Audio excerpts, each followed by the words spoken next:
Okay, guys, so this is our lecture here, okay, on the high and low method, isn't it?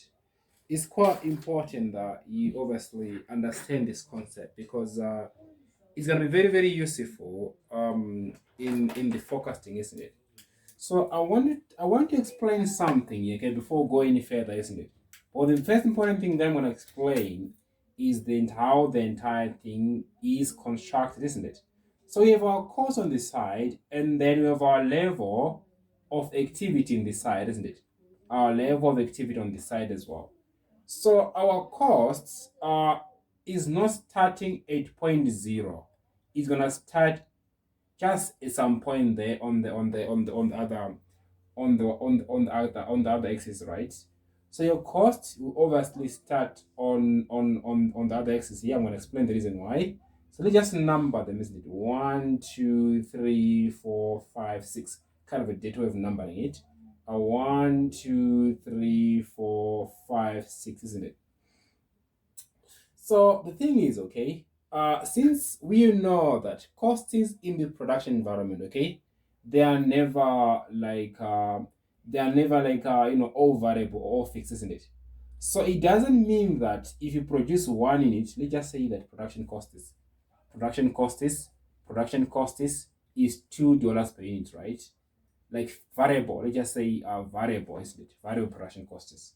So it doesn't mean that if you produce one unit, okay, you're still gonna incur like $2 only. Because remember, there are costs such as rent, isn't it? Electricity, okay, which might be fixed in some industries as well, or in some sections, okay? Because electricity I know is variable, but some part of it can be fixed, isn't it? So you can still produce one unit and you still have to pay your rent and your electricity bills for lighting, isn't it? Which means your cost will start here. To get my point. They don't start at zero. Doesn't mean that if you produce zero units, you're never going to incur anything. You can still produce zero, but still pay rent. Because remember, your factory is running. Do you understand each other there? It's something that is very, very important, okay? Something of importance that you really, really need to understand. So now I want us to go through some procedures, or should you say some steps of calculating some very, very important components here, okay? Of high and low method, okay?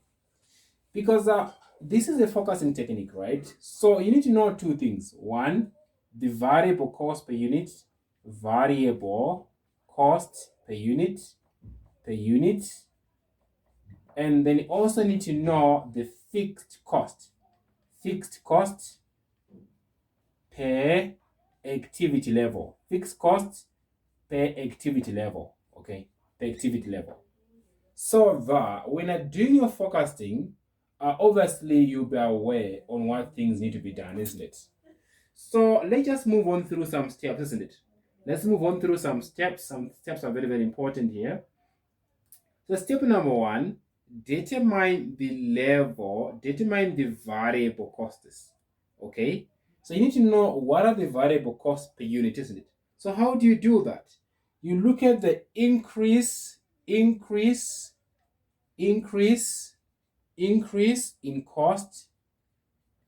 over increase in activity level. Remember, the method is called high and low, isn't it? So which simply means that you are looking at the highest activity level and then the lowest activity level, isn't it? So from the highest activity level, okay, and the lowest activity level, this is where you're gonna measure an increase in cost as well as an increase in activity level, okay? And then you divide the two. And when you do that, you surely get what's called the variable cost per unit, isn't it? So once you get the variable cost per unit, okay, the next thing you need to determine is you need to know how much were your fixed costs is, right? So just so you know, right, fixed costs is, look at this, it's 7,000, 8,000 units, it's 9,000 units, and then it's 10,000 units, okay? So fixed costs is, we assume that they're gonna remain the same here, there, and there, isn't it? Unless if the state's gonna change. So it simply means that fixed cost that you're gonna get here will be the same as well on the level of 10,000. I hope that is clear, right? So which simply means that it's kind of easy to get fixed costs, okay? Because once you understand this technique, then obviously you must be able to calculate it.